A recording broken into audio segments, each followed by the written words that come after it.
karena akhir-akhir ini katanya ya, karena akhir-akhir ini para Gino Jisuse yang kita undang itu katanya kebanyakan dari mereka banyak kurangnya seperti itu. Kebanyakan dari mereka banyak kurang seperti itu. Kurang dari mananya gue tanya gitu kan. Dan yang pasti dari segi bahasa katanya gitu. Kadang Sachonya kasih perintah dia cuma bilang hai hai hai hai. Tapi habis itu nggak dikerjain, nggak ada aksi apa-apa. Artinya kan dia nggak paham dengan bahasa Jepang seperti itu. Bahkan pihak TSK gue sendiri menyampaikan ke gue karena saking tidak mengertinya anak-anak Indonesia yang didatangkan saat ini seperti itu ya. Bahkan dia nggak tahu yang mana Migi, yang mana Hidari, yang mana Uwe, yang mana Shita, itu dia nggak tahu seperti itu saking parahnya. Next dia nggak mau lagi masukin orang Indonesia. Mungkin dia bakal balik lagi menerima orang Vietnam seperti itu. Kenapa dia mau balik lagi menerima orang Vietnam? Walaupun orang Vietnam ini sangat terbatas sekali ya dalam bahasa ya, tetapi Minasan konnichiwa, Pau desu. Oke guys, di video kali ini gue akan sedikit cerita ya kepada teman-teman ya. Ini cerita yang gue dengar sendiri, gue dengar langsung dari kumiai gue ya, atau TSK gue seperti itu. Nah jadi beberapa hari atau 1 bulan yang lalu lah kalau nggak salah gue. Orang TSK gue itu datang ke restoran ya teman-teman. Jadi dia datang aja seperti itu, nggak ngasih tahu gue kalau dia mau datang, tiba-tiba datang terus nanya ke gue di mana katanya gitu kan. Oh di rumah nih. Terus orang TSK gue itu bilang oh sekarang dia lagi di restoran nih gitu kan. Oh ya udah gue samperin ke restoran, gue bilang gitu kan. Nah, oke lah, nyampe di restoran ternyata orang TSK gue itu memang datang berkunjung untuk pergi makan aja seperti itu, sekalian ngambil dokumen dari Kaisha seperti itu ya. Jadi waktu itu sambil orang TSK gue ini makan gitu kan, gue arahkanlah ke meja seperti itu. Jadi gue temani dia makan seperti itu kan, sambil makan ngobrol-ngobrol lah seperti itu. Nah jadi di sana dalam percakapan tersebut terjadilah semacam percakapan yang bisa dibilang cukup serius ya teman-teman ya, mengenai tentang orang Indonesia yang masuk ke Jepang. Nah jadi sebenarnya ya buat teman-teman yang belum tahu, untuk orang Indonesia yang masuk ke Jepang itu bisa dibilang cukup banyak ya teman-teman. Sekarang peningkatan untuk orang Indonesia yang masuk ke Jepang itu baik dengan magang maupun visa Tokutei Gino itu sangat meningkat pesat sekali. Jadi sebagian TSK itu juga sudah melirik orang Indonesia ya, karena mereka tahu dan percaya orang Indonesia itu bahasanya bagus, terus juga kerjanya bagus seperti itu. Dan gue akui ya sendiri ya, dan gue pun juga merasa sih sebenarnya TSK gue juga akhir-akhir ini, mulai dari tahun kemarin ini, mereka itu sudah mulai mencoba memasukkan orang Indonesia. Jadi TSK gue juga bilang udah ada ngomong juga seperti itu, tapi dia berafiliasi dengan LPK yang ada di Indonesia. Tapi gue nggak tahu LPK mana gitu, namanya apa, karena gue juga nggak tanya seperti itu. Dan gue rasa kenapa TSK gue itu mulai melirik orang Indonesia itu karena ini perasaan gue aja ya. Ini gue ngerasa karena gue dan Ayah datang ke LPK tersebut untuk matching job, gue gabung ke TSK tersebut seperti itu. Karena kan orang Jepang itu biasanya dia suka melihat kesan pertama seperti itu. Kalau kesan pertamanya bagus, nanti turunannya itu bagus semua, biasanya seperti itu. Nah jadi mungkin karena dia melihat oh ternyata gue dan Ayah itu ternyata untuk komunikasi cukup bagus seperti itu, pekerjaan juga nggak ada problem. Gue kan jarang ngadu tuh ke TSK kalau ada problem ya, paling kalau problemnya itu cukup ribet lah seperti itu baru gue ngomong. Kalau nggak ada problem mah gue selesain sendiri aja antara Kaisha seperti itu. Jadi mungkin si TSK gue ini ngerasa wah ternyata orang Indonesia bagus seperti itu kan. Nah gue rasa juga nggak hanya TSK tempat gue sekarang ini aja ya, beberapa TSK yang gue hubungi itu sekarang mereka juga mulai mencari orang Indonesia. Kenapa gue tahu? Karena TSK tersebut juga nanya-nanya ke gue tentang orang Indonesia. Dan untuk informasi ya kepada teman-teman ya, dulu waktu gue nyari job ya teman-teman ya, untuk job Tokutei Gino, itu gue nyarinya ke TSK Jepang semua, atau TSK orang Vietnam lah semacam itu ya, yang ada orang Vietnamnya. Pokoknya yang nggak ada orang Indonesianya seperti itu. Nah jadi kebanyakan TSK tersebut sekarang sudah mulai melirik orang Indonesia. Nah, walaupun begitu, TSK gue itu yang saat ini itu sudah mulai banyak memasukkan orang Indonesia, khususnya dengan Gino Jisuse ya teman-teman. Karena untuk program Gino Jisuse itu fokus TSK gue itu fokusnya di program Gino Jisuse. Untuk Tokutei Gino nggak banyak banget, ada tapi nggak banyak. Dan untuk Teuku Tegino yang orang Indonesia waktu itu cuma gue aja ya. Tapi di saat ini gue nggak tahu apakah ada orang lain yang megang visa Teuku Tegino juga, orang Indonesia, nggak tahu.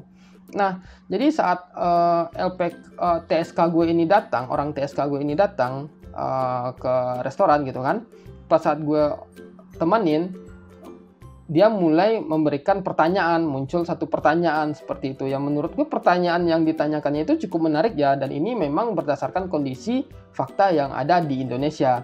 Nah, apa sih pertanyaan yang ditanyakannya? Jadi orang TSK gue itu nanya, akhir-akhir ini orang Indonesia sudah banyak yang kami rekrut, katanya seperti itu kan. Tetapi karena saking banyaknya orang Indonesia yang kami rekrut, dia jadi Thailand TSK-nya seperti itu kan, karena nggak ada penerjemah orang Indonesia waktu itu cuma baru ada satu ya, dan itu pun masih baru seperti itu. Dan waktu itu memang orang TSK gue, Sacho TSK, itu juga udah menawarkan berkali-kali ya untuk gue gabung ke TSK tersebut untuk jadi translator atau penerjemah lah seperti itu. Nah, jadi tawaran itu memang selalu berkali-kali datang dan selalu berulang-ulang kali gue tolak seperti itu. Bahkan kemarin mungkin gue ngerasa dia juga ngasih kode seperti itu, tapi secara nggak langsung juga gue tolak. Nah, kenapa gue tolak tawaran jadi translator? Padahal kan lumayan tuh, ganti visa jadi Gijutsu Engineer, Gijin Koku seperti itu kan. Tapi gue tolak dengan beberapa alasan. Nanti untuk alasan kenapa gue tolak tawaran dari TSK tersebut kita bahas di video yang lain aja. Nah, jadi di sini yang gue ingin bahas itu adalah problem yang dihadapi oleh TSK gue saat ini karena banyaknya orang Indonesia. Nah, jadi pertanyaan yang pertama kali yang ditanyakannya ke gue itu adalah, menurut kamu bagaimana sih tentang orang Indonesia yang usia belasan sampai 20 tahunan saat ini, katanya gitu. Apakah kinerjanya bagus seperti itu? Karena kan kebanyakan Gino Jisuse itu yang datang itu kan umurnya biasanya start from 17 tahun lah ya, 17 yang baru lulus SMA. Ada yang umur 17, ada yang 18 seperti itu kan. Biasanya start from-nya 18 lah gitu, kita ambil tengahnya aja. 18 sampai 22, 23 lah ya rata-rata. Biasanya sih Gino Jisuse yang baru masuk itu seperti itu. Menurut kamu gimana sih dengan orang-orang yang usia sekitaran segitu katanya? Apakah pekerjaannya bagus seperti itu? Apakah ada beda antara cara kerja orang yang usia belasan sampai 20-an dengan cara kerja orang usia 30-an seperti itu kan. Nah, terus gimana ya? Gue tanya seperti itu kan. Loh, kok gitu seperti itu? Emang kenapa dengan Gino Jisuse yang sekarang? Dia bilang, ini TSK gue yang ngomong ya, bukan gue. Keluhan TSK. Gue cuma sharing aja ke teman-teman supaya ini bisa jadi evaluasi buat kita. Karena akhir-akhir ini, katanya ya, karena akhir-akhir ini para Gino Jisuse yang kita undang itu katanya, kebanyakan dari mereka banyak kurangnya seperti itu. Kebanyakan dari mereka banyak kurang seperti itu. Kurang dari mananya, gue tanya gitu kan. Dan yang pasti dari segi bahasa katanya gitu. Kadang Sacho-nya kasih perintah, dia cuma bilang hai hai hai hai. Tapi habis itu nggak dikerjain, nggak ada aksi apa-apa. Artinya kan dia nggak paham dengan bahasa Jepang seperti itu. Selain itu juga ketika dia bekerja, dia dikasih briefing, hai, jawabannya hai, tetapi saat bekerja banyak kesalahan seperti itu. Nah, buat teman-teman yang belum tahu ya, kalau misalnya kita bekerja di bagian pabrikan seperti itu ya, misalnya bagian teko seperti itu ya, atau misalnya kensetsu, atau misalnya bagian pemotongan besi, logam, segala macam ya, biasanya kalau kita salah potong itu ruginya besar ya teman-teman. Karena kan misalnya kalau besi yang di bagian teko itu, kalau misalnya dia udah ada perhitungannya, kalau misalnya teman-teman motongnya miring, itu kan nggak bisa nyambung seperti itu ya. Nah, itu Kaisha kan harus ganti gitu bahan yang terbuang tadi, yang rusak tadi, seperti itu ya. Nah, jadi kebanyakan Gino Jisuse itu karena dia tidak mengerti perintah, Gino Jisuse yang baru tadi ya, tidak mengerti perintah, banyak melakukan kesalahan, jadi kena marah terus sama perusahaan seperti itu. Jadi kadang perusahaan itu sampai kesal seperti itu. Kok udah berkali-kali disampaikan tidak paham-paham juga seperti itu. Kira-kira apa yang salah, kata orang TSK gue ke gue seperti itu kan. Karena di zamannya gue, ya gue juga belum lama-lama amat kan di Jepang. Di masa gue waktu itu ya, ketika di LPK gue memang proses belajar itu memang cukup lama, mungkin bisa dibilang 1 tahun lah ya. Dan waktu itu gue memang belajar itu sampai Minano Nihongo 2 itu habis ya. Waktu itu sih pas di LPK nggak sampai habis karena udah keburu berangkat, tetapi gue kejarin sendiri, gue belajar sendiri sampai bab 50 ya teman-teman. Nah waktu di LPK gue bilang seperti itu, gue belajarnya sampai habis Minano Nihongo. Cuma kebanyakan di sebagian LPK sekarang itu mereka sering kejar tayang gitu, karena pengen memberangkatkan murid dengan cepat seperti itu. Karena ya kan semakin bisa mereka memberangkatkan murid dengan cepat, otomatis perputaran muridnya juga cepat. Semakin cepat perputaran murid, semakin banyak uang yang masuk. Itu kan logika standarnya aja seperti itu. Dan semakin cepat LPK itu bisa memberangkatkan murid, otomatis murid yang datang itu juga akan semakin bertambah. Karena kan dari informasi mulut ke mulut, oh mending di LPKA aja, di LPKA itu berangkatnya cepat, 3 bulan udah berangkat seperti itu. Tetapi di balik itu semua ada dampak yang harus dirasakan saat berada di Jepang, yaitu adalah persiapan yang kurang matang ya teman-teman. Jadi kadang kita belajar 3 bulan kebut itu gue rasa nggak cukup ya untuk belajar bahasa Jepang 3 bulan. Karena kan yang dipelajari itu nggak cuma kosakata, nggak cuma kotoba, bumpo aja, kanji juga seperti itu. Apalagi ketika misalnya teman-teman itu bekerja di bagian-bagian pabrik kan, beberapa instruksi itu ada yang ditulis dengan kanji seperti itu ya, walaupun kanji-kanji dasar atau minimal hiragana katakana lah seperti itu. Sementara dengan belajar 3 bulan teman-teman Gijiko Shokai aja belum lancar seperti itu kan. Udah harus berangkat ke Jepang. Karena bisa dibilang berangkatnya itu prematur ya teman-teman ya. Jadi itu menyebabkan saat nyampe Jepang nggak tahu apa-apa. Yang cuma tahu itu cuma Jiko Shokai, watashi no namae wa pau pau desu, yoroshiku onegaishimasu. Cuma segitu aja gitu. Tapi untuk yang lain-lainnya belum bisa, persiapan kotoba perintah-perintahnya masih belum matang seperti itu. Bahkan pihak TSK gue sendiri menyampaikan ke gue, karena saking tidak mengertinya anak-anak Indonesia yang didatangkan saat ini seperti itu ya. Bahkan dia nggak tahu yang mana Migi, yang mana Hidari, yang mana Ue, yang mana Shita, itu dia nggak tahu seperti itu, saking parahnya. Kok bisa seperti itu ya? Nah jadi kadang kan gue juga bilang seperti ini, nggak semua orang itu memiliki yang namanya proses penyerapan materi yang baik seperti itu. Karena kan isi kepala orang itu beda-beda ya teman-teman. Ada yang pintar, mudah nangkap otaknya gitu kan. Ada juga yang mungkin butuh effort nih supaya bisa memahami materi seperti itu. Walaupun mungkin di LPK tersebut sudah menyediakan sensei yang bagus, menyediakan sensei yang berkualitas. Tapi kalau misalnya ada orangnya yang memang kurang sulit untuk mencerna materi, ya mau nggak mau kan harus mendapatkan perhatian lebih khusus ekstra gitu. Mau nggak mau kita sendiri juga harus belajar seperti itu ya. Jadi kadang kan walaupun mungkin sekiranya teman-teman itu sudah diberangkatkan ke Jepang dalam waktu belajar mungkin cuma 3-4 bulan ya teman-teman ya, atau 6 bulan lah, karena kan COE biasanya turunnya itu 2-3-4 bulan seperti itu. Anggaplah 6 bulan. Itu kan bukan berarti saat teman-teman nyampe di Jepang, teman-teman itu safe ya teman-teman. Itu teman-teman belum zona aman ya. Apalagi kalau teman-teman datang sebagai Ginnoji Susei. Yang mana Ginnoji Susei itu di tahun pertama ada yang namanya ujian Nikkyu. Kalau ujian Nikkyu ini nggak lulus, nggak bisa lanjut ke tahun kedua dan tahun ketiga. Jadi kalau nggak lulus, remedi dulu. Nggak lulus lagi, masih bisa dikasih remedi. Kalau nggak lulus lagi, disuruh pulang. Karena apa? Oh ini orang nggak bisa nih seperti itu, nggak bisa untuk melanjutkan ujian, untuk melanjutkan tahun kedua dan tahun ketiga. Nah jadi itu kerugian yang sekiranya kalau mungkin teman-teman yang tidak mau belajar ya. Kalau misalnya LPK-nya mungkin memberikan fasilitas dengan berangkat lebih cepat, ya otomatis dari teman-temannya juga harus memacu diri sendiri seperti itu. Karena dampaknya itu adalah dampak jangka panjang ya teman-teman ya. Kenapa gue bilang dampak jangka panjang? Jadi awalnya ya, TSK gue itu adalah TSK yang fokus kepada orang Vietnam. Isinya semua orang Vietnam. Staff di dalamnya itu yang orang Jepang cuma Sacho-nya 1, orang TSK yang sering datang ke rumah gue 1, terus 1 lagi 3, sisanya orang Vietnam, terus ada orang Indonesia 1.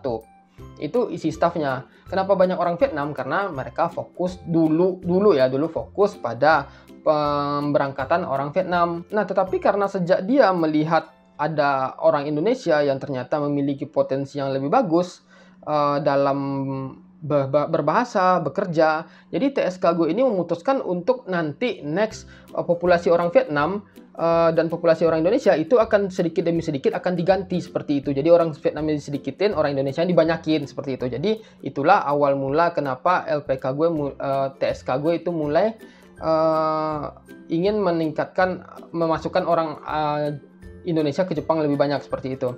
Karena melihat potensi dari orang Indonesia tadi. Yang mana kita tahu kalau kita lihat berita di TV, beritanya itu tentang nguyen, yang maling lah, yang ilegal lah seperti itu kan, yang ngerampok lah seperti itu, macam-macam lah gitu kan. Nguyen di Jepang itu banyak kasus. Ya wajar sih dia banyak kasus karena populasi mereka yang paling banyak di Jepang seperti itu kan. Jadi presentasinya juga banyak seperti itu. Nah, jadi karena orang TSK gue itu sudah tertarik dengan orang Indonesia gitu kan, karena lihat kesan pertama tadi dan memutuskan untuk memanggil orang Indonesia. Jadi sekarang itu mungkin gue nggak tahu berapa pastinya, seberapa banyak orang Vietnam, seberapa banyak orang Indonesia, gue nggak tahu. Kita anggap aja udah hambung-hambung gitu, udah setengah-setengah gitu ya. Nah, jadi beberapa kaisha yang dulunya menerima orang Vietnam dari TSK gue itu sekarang perlahan sedikit demi sedikit juga diganti ke orang Indonesia seperti itu ya teman-teman. Tetapi problemnya itu adalah karena orang Indonesia yang akhir-akhir ini diundang itu bahasanya kurang. Intinya sih dari bahasa semua ya teman-teman, bahasanya kurang. Kaisha itu jadi kewalahan seperti itu. Jadi sering komplain ke TSK, kenapa anak-anak Jisuse kamu tidak mengerti bahasa Indonesia? Mungkin seperti itulah pemahamannya ya. Kalau seperti ini terus kami bisa merugi karena banyak sekali kesalahan yang dilakukan seperti itu. Nah, jadi waktu itu TSK gue ngomong, menyampaikan ke gue apa yang disampaikan dari Kaisha tersebut. Next dia nggak mau lagi masukin orang Indonesia. Mungkin dia bakal balik lagi menerima orang Vietnam seperti itu. Kenapa dia mau balik lagi menerima orang Vietnam? Walaupun orang Vietnam ini sangat terbatas sekali ya dalam bahasa ya, tetapi dari segi pekerjaan dia sangat tangguh sekali gitu. Mereka bisa disuruh-suruh, mereka mau mengerjakan apa-apa seperti itu. Sementara orang Indonesia dia udah lemah di bahasa, di pekerjaan juga malah minus. Jadi minusnya ganda seperti itu. Kalau orang Vietnam tadi cuma minusnya di bahasa aja, tapi pekerjaan dia oke. Jadi itu masih ditolerir lah seperti itu, bisa ditoleransi seperti itu kan. Belum lagi dengan populasi orang Vietnam yang banyak, penerjemah dan senpai-senpai Vietnam itu juga jauh lebih banyak ketimbang orang Indonesia. Nah, jadi Kaisha yang menerima orang Indonesia tadi sudah berpikir untuk cut aja lah orang Indonesia ini, kita masukin lagi lah orang Vietnam seperti itu. Karena orang Indonesia ini banyak sekali problemnya. Waktu itu orang TSK gue nyampein seperti itu. Nah, bukan masalah bahasa saja ya teman-teman, bahasa dan kinerja saja. Ternyata masalahnya itu juga sampai ke masalah attitude ya teman-teman. Nah, kenapa gue bilang masalah attitude? Ini orang TSK gue ya, gue cuma nyampein apa yang disampaikan TSK aja ya. Jadi jangan bilang gue yang ngarang seperti ini. Ini sesuai dari yang gue dengar aja. Jadi kan kalau kita di Gino Jisuse itu ada yang namanya Gino Jishu Senta seperti itu, dimana kita baru nyampe ke Jepang, kita masuk ke sebuah senta yang mana kita akan belajar dasar-dasar kehidupan di Jepang seperti itu. Bagaimana cara membuang sampah, bagaimana cara menghadapi bencana, bagaimana hidup bermasyarakat di Jepang, itu semuanya diajarkan. Tentang hukum itu diajarkan. Pokoknya semuanya diajarkan. Basic, ibaratnya kita kayak anak SD lah, diajarin seperti itu. Mulai dari kaiwa yang kecil-kecilan, mengarang yang biasa-biasa, yang simpel-simpel, itu diajarin di senta. Nah, di senta ini kita itu dikasih jajan. Yang ngasih jajan itu adalah Kaisha ya teman-teman. Jadi 1 bulan itu kan kita nggak bawa uang rupiah, paling bawa itu modal sedikit lah, 500.000, anggaplah 500.000, sekitar 5.000 yen. Itu modal buat jajan-jajan aja seperti itu kan. Tetapi untuk kehidupan kan 5.000 yen nggak cukup. Jadi Kaisha itu memberikan semacam uang jajan lah selama 1 bulan di senta. Biasanya Kaisha itu memberikan jajan itu sekitar 2 sampai 3 mang, tergantung Kaisha ya. Jadi mungkin ketika teman-teman berada di senta, bertemu teman-teman yang lain, orang-orang Indonesia atau orang asing yang lain, itu mungkin jajannya itu beda-beda ya, yang didapat dari Kaisha itu ya. Ada yang 3 mang, ada yang 5 mang, seperti itu ya teman-teman. Dan kebetulan waktu di gue itu cuma dapat 2 mang, dan harus bertahan dengan 2 mang itu. Nah, jadi kan kita dikasih jajan itu untuk hidup 1 bulan lah gitu selama di senta. Biasanya untuk beras, lauk seperti itu kan. Gue dulu waktu di senta karena cuma dapat 2 mang, itu gue cuma makan mainichi tamago ya teman-teman ya. Karena Belum lagi waktu di Senta gue yang di Nagoya itu, kita nggak boleh pakai HP seperti itu. HP kita diambil sama sensei itu. Tapi itu balik lagi ke sentanya masing-masing ya. Kalau gue waktu itu nggak boleh, jadi selama 1 bulan itu HP ditahan. Jadi gue memutuskan untuk beli HP HP iPhone 5C bekas waktu itu. Jadi gue beli sekitar 7.000 lah waktu itu. Jadi sisa duit gue itu 1,3 ya teman-teman. Itu gue hemat-hematin terus gitu sampai gue keluar dari Senta. Nanti setelah keluar dari Senta, kita akan dikasih lagi jajan 1 bulan. Waktu pertama kali di Kaisha, di perusahaan. Karena kan 1 bulan pertama kita belum ada pemasukan, belum ada gaji. Nanti dikasih lagi lah jajan. Jajan itu tergantung Kaisha. Ada yang ngasih 5 mang, ada yang ngasih 3 gitu ya. Kalau gue balik lagi dapat 2 gitu. Jadi totalnya dapat 4 mang doang seperti itu ya. Ya tergantung lah seperti itu. Nah, jadi dari curhatan orang TSK gue itu, si salah satu murid Indonesianya ini dimasukkan ke salah satu Senta gitu kan untuk belajar, diharapkan itu belajar bahasa dengan fokus seperti itu ya. Nah, jadi waktu itu gue nggak tahu, si TSK ini nggak tahu apa yang terjadi seperti itu, sehingga menyebabkan si anak magang ini yang ada di Senta ini kehabisan uang ya teman-teman. Dan si anak magang ini karena dia kehabisan uang, dia minta uang tambahan lagi ke orang Senta seperti itu. Itu baru pertama kali ya gue dengar ya ada orang minta tambahan jajan ke Senta seperti itu. Dia minta tambahan jajan. Nah, jadi si orang Senta kan nggak bisa memberikan jajan tambahan seperti itu karena kan itu uang yang dititipkan oleh Kaisha. Jadi dilaporkanlah ke Kaisha dan orang TSK seperti itu. Nah, setelah ditelusuri lagi kenapa alasannya itu minta uang tambahan uang jajan adalah karena uang yang diberikan untuk jajan oleh Sacho-nya tadi yang 1 bulan di Senta tadi habis dibeliin untuk beli HP ya teman-teman. Jadi si TSK gue ini dia sampai geleng-geleng kepala gitu. Karena apa? Karena dia nggak tahu mana yang priority seperti itu. Kenapa harusnya duit 1 bulan ini dipakai untuk hidup, malah dibeliin ke HP seperti itu. Entah TSK, entah Senta mana gue nggak tahu. Tapi kalau yang namanya kita orang yang berpikir jernih secara logika aja ya, pasti kita menggunakan uang sesuai dengan prioritas dulu. Memang HP bisa dipakai buat makan kan? Enggak seperti itu. Nah, jadi si anak murid magang tadi dia minta uang tambahan gitu untuk beli HP. Itu kan sangat tidak kurang beretitude lah menurut gue seperti itu. Nah, tentu saja pihak Kaisha tidak akan memberikan uang tambahan seperti itu karena kan uang tadi dikasih tujuannya kan untuk makan seperti itu, kok dibeliin ke HP. Nah, sampailah si murid tadi ke perusahaan seperti itu. Ternyata kebiasaan dia yang ada di Jepang suka minjam itu masih berlanjut sampai di Jepang. Jadi waktu itu dia minjam lagi ke Sacho-nya seperti itu kan.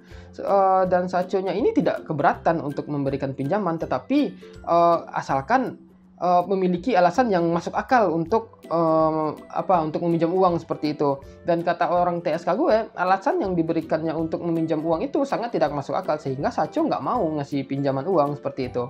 Nah, jadi itulah problem-problem yang dihadapi oleh TSK gue saat ini, yaitu selain problem bahasa juga problem attitude ya teman-teman. Jadi katanya kok banyak sekarang orang Indonesia seperti itu, berbeda dengan yang generasi umur 30-an katanya seperti itu kan. Ya gue juga nggak tahu, gue bilang aja ya mungkin karena Jidai Kawaru, mungkin ya begitulah seperti gue bilang gitu aja seperti itu. Karena gue juga nggak bisa berbuat apa-apa gitu kan, karena gue dengar dari cerita dari orang TSK itu aja, gue sendiri juga malu seperti itu kan. Jadi gue bilang lah ke orang TSK, ya gue minta maaf atas nama orang Indonesia seperti itu kalau ternyata tingkah mereka yang baru-baru sekarang ini malah seperti itu gitu. Gue pun juga kaget dengarnya, gue bilang itu ke orang TSK gue seperti itu. Itu ya memang lebih kurang beberapa curhatan yang disampaikan oleh pihak TSK gue ke gue seperti itu tentang problem yang dihadapinya, problem yang mereka hadapi dengan anak-anak Indonesia yang baru datang. Tapi walaupun begitu, gue yakin nggak semua orang Indonesia yang anak baru-barunya seperti itu, dan nggak banyak anak-anak baru yang berasal dari Indonesia seperti itu. Mungkin TSK gue aja yang lagi apes gitu, yang nggak beruntung dapat agak sedikit orang-orang yang sedikit bermasalah seperti itu. Karena gue lihat beberapa teman-teman kita yang ngomong ke gue, yang ngechat ke gue, kebanyakan juga mereka itu sangat gigih kok gitu untuk bekerja ke Jepang, cuman mungkin sangat tidak beruntung dapat perusahaan atau kaisha yang kurang bagus seperti itu. Jadi ya kalau sekiranya teman-teman itu datang ke Jepang, berangkat ke Jepang, teman-teman ingatlah tujuan teman-teman datang ke Jepang itu apa, seperti itu. Kalau sekiranya teman-teman pengen gaya-gayaan, gue rasa sih nggak masalah, itu wajar, manusiawi. Karena gue sendiri waktu nyampe Jepang, gaji pertama gue beliin kayak laptop waktu itu, ya karena alasannya masuk akal juga sih, gue kan mau ngedit video buat teman-teman juga, seperti itu kan. Nah, ada juga yang teman-teman itu mungkin baru ke Jepang itu pengen beli HP, pengen beli iPhone, karena selama di Indonesia nggak kecapaian beli iPhone-nya, itu nggak masalah, itu wajar-wajar saja karena keinginan manusia seperti itu ya. Tetapi balik lagi, kalau misalnya ada prioritas yang harus diutamakan, ya utamakanlah prioritas tersebut, misalnya menolong keluarga atau bayar hutang, membayar cicilan, nabung segala macam ya teman-teman. Jangan sampai kita itu ngutang ke orang lain atau ke saco kita sendiri seperti itu untuk hal-hal yang tidak masuk akal demi gaya-gayaan seperti itu ya. Itu sih saran gue aja. Kalau gue pribadi sekarang sih masih pakai Android ya, yang udah gue ganti 3 tahun yang lalu. Sampai sekarang juga belum ada ganti ke iPhone. Ya walaupun gue ganti ke iPhone pun ya mungkin laptop gue yang sekarang nggak mampu untuk melakukan pengeditan dari iPhone karena size-nya besar sekali. Nah jadi sekarang ya itu sih keluhan yang sering gue dengar dari TSK gue. Setiap gue tanya gimana sekarang orang Indonesia banyak, wah banyak sekali, gimana Taihen katanya gitu, kok Taihen bahasanya susah katanya gitu, ngurus banyak yang bahasanya itu low banget seperti itu. Kalau misalnya nggak bisa, mungkin kalau maksudnya kalau yang agak rendah bahasa sih nggak masalah, tapi ini rendah banget seperti itu. Jadi di sini kita bisa mengevaluasi lagi ya untuk diri kita masing-masing. Buat teman-teman yang mungkin pengen berangkat ke Jepang, nggak hanya dengan visa magang, tetapi juga Tokugute Gino ya, itu sebaiknya asalnya kemampuan teman-teman lebih baik lagi, minimal teman-teman bisalah berbicara simple, standar, mengerti perintah seperti itu ya, agar nanti kaisha teman-teman itu nggak kesulitan, nggak susah ngatur orang seperti itu. Karena kalau misal teman-teman nggak bisa apa-apa, kaisha teman-teman otomatis juga marah-marah loh ke teman-teman. Jadi karena nggak connect tadi itu, kaisha kan juga lama-lama jengkel. Mungkin awal-awal dikasih tahu gitu kan, tapi kalau nggak mau juga, nggak paham juga apa yang dikasih tahu sama orang kaisha, lama-lama kan orang kaisha jengkel, otomatis teman-teman kena marah, karena teman-teman kena marah terus karena teman-teman tidak mengerti bahasa Jepang, yang membuat nanti otomatis teman-teman juga nggak akan betah di perusahaan itu lama-lama, yang mana teman-teman malah minta pulang seperti itu. Dan itu juga dibilang sama orang TSK gue, sekarang banyak anak magang itu yang minta pindah, padahal kan magang nggak bisa pindah katanya gitu kan. Banyak juga yang anak magang itu minta pulang padahal dia di Indonesia banyak hutang loh katanya gitu ya. Gitu, gue cuma nyampain aja. Nah jadi semoga aja ini bisa jadi evaluasi ya buat teman-teman ya. Ingat lagi tujuan teman-teman datang ke Jepang, pelajari bahasa Jepang dengan baik. Gue sendiri pun secara pribadi ya, walaupun gue baru jalan 5, udah lagi masuk tahun ke-6, gue masih berusaha kok untuk belajar bahasa Jepang, walaupun mungkin gak sebaik senpai-senpai yang sudah belajar lebih giat daripada gue, atau mungkin ada juga kohai-kohai gue yang jauh lebih hebat bahasa Jepangnya daripada gue seperti itu. Tapi walaupun begitu, sebisa mungkin jangan sampai menyusahkan orang ya teman-teman. Nah jadi lebih kurang seperti itu ya, sebagian curhatan singkat, curhatan panjang dari TSK gue, cuma gue ingatnya cuma sebagian aja karena ceritanya udah 1 bulan lebih yang lalu, dan gue belum sempat, waktu itu udah sempat bikin videonya tapi belum sempat ngedit. Nah jadi kalau sekiranya teman-teman masih punya pertanyaan atau keluhan, silahkan tulis di komen, kita bakal jawab sebisa mungkin, kita cari solusinya sebisa mungkin, dan sampai ketemu di video berikutnya. Cut.